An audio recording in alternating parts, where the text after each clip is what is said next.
Yeah. But Back at it, guys. back at it like a snack With habit. another video. Yeah, you already know what it is. Got some heat for you today. What we got? Raw. Got some heat for you tonight, brother. It's nighttime where we at, y'all. What It time is. where y'all at? Well, wherever y'all at, if you in the States, it's definitely nighttime. It's probably like 11 o'clock. It's 8:35 our time.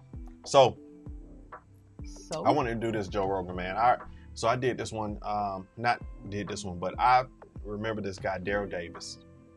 Daryl Davis was a man that infiltrated KKK.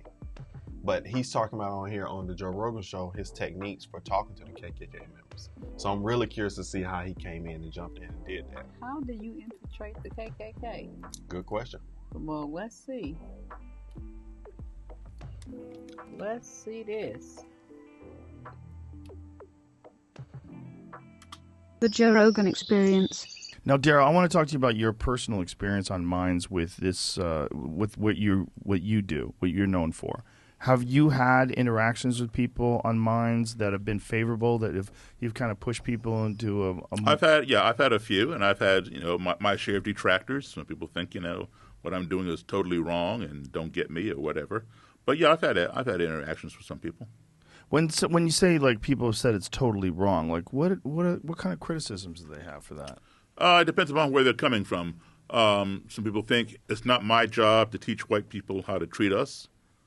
Us meaning black people. Mm-hmm. Others think it's ridiculous to sit down with a white supremacist. Why would you waste your time? Those people can't change. They hate Do you point to your success ratio? Because it's pretty Oh amazing. yeah, I point to that. But a lot of people, they don't see that because they would not tolerate the time to sit down Right. and have somebody tell them some nonsense that Jews are the childs of the devil or some crazy things like that. I will sit and listen to that, and I will put up with it. Because in order for me to speak my mind, I have to listen to somebody else's. Yes. Right? So they're not willing to put in that time. I am. Yeah. And so how do you have the time to do this? That's got to be a gift from God. Purely. I was just sitting here thinking. And you know what his gift is? Listening. Yes, but also listening and not taking offense to what the other person is saying, and removing judgment, to be willing to put down to be vulnerable and allow someone else to actually genuinely say how they feel, even if you catch offense to it. So that's a gift. Because somebody busts out talking about niggers, Jews, Everybody all that. You like this. Do that. Everybody can't do that. So that's commendable. This is what I do. In between my music gigs. Yeah, but I mean, like what kind of commitment are you talking about? Like, how much time do you spend doing this? A lot. I mean, it's my life now. How many email dialogue? Oh God, I get emails all the time. I get emails from people I don't even know. I even get emails from people who've seen me on podcasts or on TV shows. These are white supremacists, Klansmen, whatever, and say, you made some sense in it. Would you like my robe? I've even gotten robes in the mail from people I don't even know. Yes. Yeah. Wow, that's I think there's cool. a lot of sad people that just need a group of people to belong to, and they'll decide that what these people are saying makes sense because at least they'll be a part of it now. Let me explain something to you. One's perception, as you already know, one's perception is one's reality. Okay? You cannot change anybody's reality. If you try to change their reality, you're going to get pushback because they only know what they know. Whether it's real or not, it's their reality. So what you want to do is you want to offer them a better alternative perception. And if they resonate with your perception, then they will change their own reality because their perception becomes their reality. Just a quick example. Let's say you got a 7 or 8-year-old brother, right? And he goes to a magic show with his buddies. And he comes back and tells you, Joe, this magician, he asked for a female volunteer and 50 women raised their hand. He picked up this one, come up on stage. He told her to climb into this long box and stick her feet out that hole and put her head out this hole. And then he closed the lid, told her to wiggle her feet, and she kicked her legs. And they took a chainsaw and went and cut that box in half. He cut that woman in half. And you're like, it didn't really happen like that. Yes, it did. I was there. You weren't even there. I saw it with my own eyes. You are challenging his reality. He knows what he saw. And that magician cut that woman in half. And then to make it even more obvious to you, he tells you that the magician, after he cut the box in half, took the half with the legs sticking out and moved it over here to stage right and the half with the head over here to stage left, and then he went over there and talked to the head of the woman, and she talked back to him. And then he brought the two halves back together, opened the box, and out popped the woman, full form, no blood. He cut her in half, and he put it back together. You're saying, it was just an illusion. No, it wasn't. I saw it with my own eyes. I was there. You weren't even there. So, you're attacking his reality. He's going to resist. He's going to fight you. All right? So what you do is you offer him a better perception. You say, hey, listen, I hear what you're saying, but could it be possible that just maybe out of those 50 women that raised their hands and he picked one, maybe she works for him? Maybe he planted her in the audience. She knows the trick. She travels to every show around the country with him. And when she gets in the box, there's a pair of mannequin legs laying on the floor of the box that are wearing the same stockings and same shoes that she has on. She picks them up. Don't do that. Don't do that. Y'all, we talking about the David Copperfield show. Inside joke, long story. Let's keep going. It was there in Vegas, what, 2, 3, 4 years ago? David Copperfield probably was great in his heyday, but you see him now. Stop it. Stop it. I didn't say all that. That trick made me think about what he's saying, made me think about that show. Everybody get down! And he says, move. Feet, she just shakes those things, and then she brings her own legs up under her chest. So her whole body is on that half of the box. So the saw doesn't even touch her. And obviously, when he separates the two halves, the feet are over there. Now she can't move them. So he has to distract your attention by going over here. So you're not looking at those feet. And he's talking to the head, and she's talking back. Of course, when he brings them back together, she pulls the dummy legs, leaves them on the floor of the box. She climbs out. And then your brother says, I guess that would be the only way that would work. You've offered him a better perception. And that perception then becomes his reality. So don't attack somebody's reality, regardless of what it is, even if you know it to be false. Give them a better perception and allow them to resonate with it. Because it's always better when somebody comes to the conclusion, I've been wrong. Maybe this is something I need to think about. Yeah, this will work. Yeah. It's a perfect example of not silencing people's ideas, but giving them better ideas. And this is what the answer to censorship has been. Exactly. And, so Daryl always talks about how much he listens when he starts the dialogue and doesn't even try to, push ideas at the people that he's engaging with, different extremists or whatnot. Would you agree with that statement? Absolutely. Yeah. And let me just give you an example of that. Okay, so I'm interviewing a Klan leader, white supremacist, right? And I asked, how can you hate me? You don't even know me. All you see is this. You come in my room 5 minutes ago, and you've already determined, whatever you determine. Well, Mr. Davis, black people are prone to crime, and that is evidenced by the fact that there are more blacks in prison than white people. Now, I'm just sitting here listening to this guy. He's calling me a criminal, and but he's right. He's 100% right. The data and the statistics show that there are more blacks in prison than white people. So that feeds what he already thinks he knows, the data, right? But he does not go to find out why does that data show that. He doesn't realize there may be an imbalance in our judicial system that send black people to prison for longer periods of time than white people who've committed the same crime. All right, so I just listen to him, right? Because when he walks in that room and he sees me, I'm the enemy, his wall goes up, his ears are like this, He's ready to defend whatever his stance is. So I'm just listening. And then he goes on to say, black people are inherently lazy.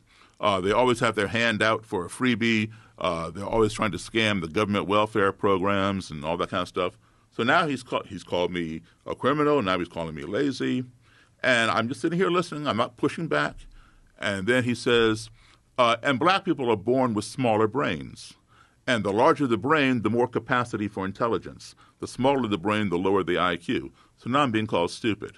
Now, it's and he says that this is evidenced by the fact that every year the data shows that black high school students consistently score lower on the SATs than white kids do. Again, he's 100% correct. That does show that. Right? But he doesn't realize why. All right. Where do most black kids in this country go to school? In the inner city. Where do most white kids go to school? In the suburbs. It is a fact. Suburban schools are better funded. They have better facilities, better teachers, etc.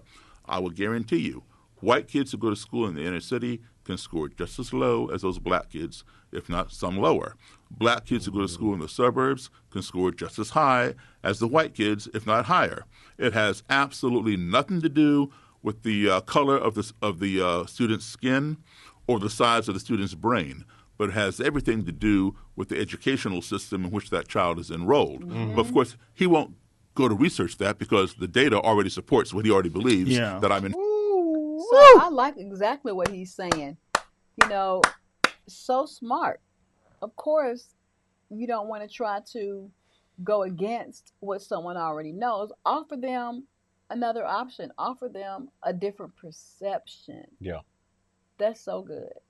That's so awesome. good. That's cool. And that's even, I mean, it made me think about everything, all this other stuff that's going on in the world and how people's perceptions are leading. Yeah. And other people are following, even though it's a false perception of what's real and what we know to be the truth. Yet,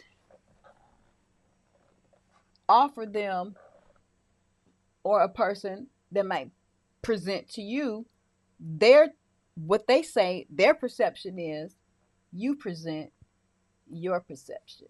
And just, I mean, see where the conversation goes. Such a great way to look at it. That is a good way to dive in. I love that. Such a genius thought and idea instead of trying, force getting them offensive. Yeah, getting offended and attacking the person, even though you might be offended, but that ain't it. That ain't it. So now he's called me all these things. I've already done my research on him. I know this guy sitting across from me just barely made it out of high school. I have a college degree. So do I throw that in his face? No. Right. But because I sat there and listened to him, that wall is coming down. Because you cannot impart information to somebody when the wall is up. That's it's like right. hitting a brick wall. You want that wall to come down and then the ears open up. So now he's exhausted all his vitriol. And now he's wondering, like, how come this black person isn't pushing up against me like most of them do? Ready to fight and and he's run curious away. as to what I think about what he just said. So now the wall is down, and he feels compelled to reciprocate because I sat there and listened to him insult me. So now it's my turn. I could go on the offense and say, no, you are the one who's a criminal. You're the one hanging black men from trees and dragging them behind pickup trucks and bombing their churches. And I would be 100% correct because the Klan has over a 100-year history of doing that. But if I did that, that wall would go right back up. Right. So I don't want that to happen. I want to keep the wall down and let him hear what I'm saying. So I say, so rather than go on the offense, I go on the defense. And I say, listen, I hear what you're saying. However, I don't have a criminal record, and I'm as black as anybody you've ever seen. So I don't have a criminal record. I've never been on welfare. As far as my brain size goes, I've never measured the size of my brain, but I'm sure it's the same size as anybody else's. And as far as my SAT scores go, they got me into college. Now, I already know that he doesn't have a college degree. Oh. I do. Does it make me a better person than him? No. But it gives me a better experience, right? So I let him know this. He goes home, and he thinks, just like we all do at the end of the day, we reflect on what we did during the day. He thinks, man, I just had a 3-hour conversation with a black guy, when we didn't come to blows. And what that Daryl guy said, it makes sense. Oh, but he's black. But what he said was true. Oh, but he's black. So they're having a cognitive dissonance, right? And they struggle with that for a while. And then they have that dilemma. I got to make up my mind, what am I going to do? So the dilemma is, do I disregard whatever color he is and believe the truth because I know it to be true and change my ideological direction? Or do I consider the color of his skin and continue living a lie? In most cases, people will follow the truth. But then there will be those who don't want to give it the power or the notoriety or whatever, and they will follow the lie. Well, the way you're doing it is brilliant because you're doing it so patiently.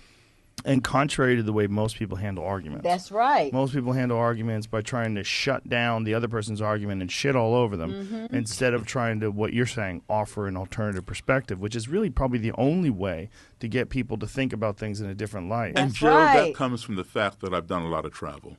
Okay?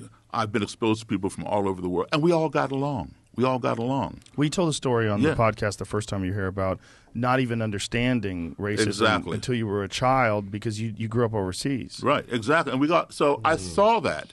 So I saw something that they have not seen. Right. And that's why I want to share that with them vicariously, to let them know. No, it's, every white person in the world is not like every white person in this country. Right. Every black person in the world is not like every black person in this country. That's right. You know, there are white people over in France, like in the 1940s and 50s. A lot of black Americans moved to France to live. Some even gave up their U.S. citizenship because the French people were treating them as equals. They didn't see color. Wow. You know, and those French people were a lot more white than the white people here in this country. Wow. Who might be mixing something else. So, you know, people need to see. In fact, my favorite quote of all time is by Mark Twain, or otherwise known as Samuel Clemens. It's called the Travel Quote.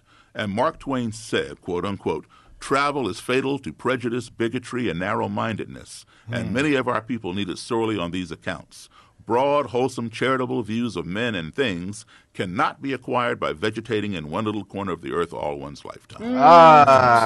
Wasn't it? He had so many great Know quotes. somebody like that right now. Isolation. And so Sam Harris actually did a study that we talk about in the paper about. He did a neuroimaging study of people being exposed to political beliefs different from their own, and actually looked at people's brains when they were going through this experience.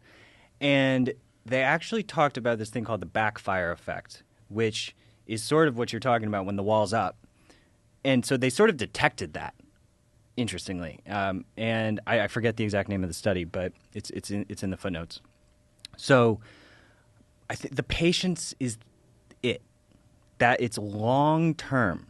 You're not changing someone's mind like in 5 minutes of, you know, chattering in comment sections or, you know, yelling at someone at the dinner table like that you barely know. Like Daryl knows how to create long-term relationships and not be like thirsty for them to change their mind. Like it's just by like, look, we're here, we're hanging out, whether it's a network or, you know, offline or online network, doesn't really matter. And so I think the backfire effect that Sam found and that we're sort of talking about with walls going up is very real, and that's why it has to be long term.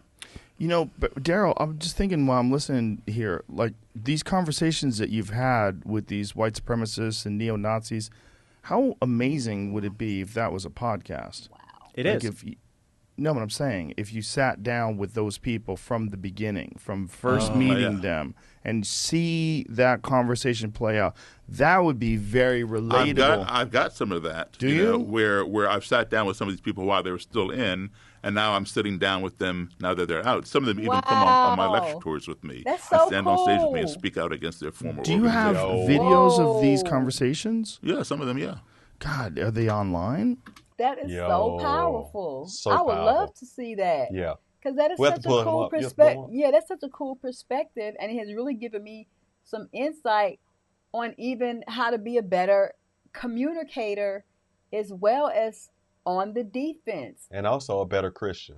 Yeah, and I was just thinking, it's funny you said that because I was just thinking that's the godlike way is to be Yeah. able to walk in love, Yeah. you know, and not judge a person and still be able to, you know, play defense even though naturally your emotions are going to want to allow you to play offense. But now it just really want me to make me dive more into my defense game. Yeah. And I also thought about the assessment. You know, I really did. The more you understand, you know, E.T., shout out to E.T.'s assessment, you know, it will show you how to play defense more, but we really have to walk it out and remove the emotion side of it to walk in that humaneness. That's to right. want to get to understand a person. Shout out to when- Dr. Eric Thomas, E.T. the hip hop preacher. Check him out on YouTube. When you seek to understand a person, that's when you're able to you know, push certain things down, especially with what's going on in the world and everything. And that's what I think we're trying to do is really seek to understand. I want to understand the real. But yeah, I know I don't want to go on a tangent, as you say. I like to go. But yeah, I want to check out Some of his them I stuff. think are, but if not, I can send you some. I think those videos would be a great tool for someone that's maybe trapped, but like Right. at least partially open-minded, where they have this like view of things like maybe I'm incorrect about this. Maybe I need to reevaluate, Yeah. you know, like that. But as a podcast, that would be brilliant. Wow. Now that was good. Yes, that was. I want to know. You can look in the description and see where this man's site is, because that was. I mean, I'm that's, sure if you just Google Daryl Davis, it's going to okay. That was good. such a dope way. I mean, It was, man. It's a gift. I'm sorry, everybody cannot Not do separate that. their emotions. No, but look how he started and how he even grew up. So it's been embedded where he came from. But I mean, even growing up and experiencing something opposite, I don't know. I guess maybe it made him more, empathetic. Yeah, absolutely. To more neutral. Right. To people that didn't grow up like him, so he was able to be a little bit less. I mean, emotional. less. Yeah. Wow, that's dope. All right, man. Like, comment, subscribe. Don't take a nosedive, but comment in the section below if you want some more. All right, guys. Love you guys. We'll see you on the next video. Don't forget to share it, subscribe, and we appreciate all of your comments and support. And don't forget to go and check out our latest Buy Me a Coffee. Man, and hug yourself, man. Love yourself. God love you. You love you. Let's go. Bye, guys. Bye.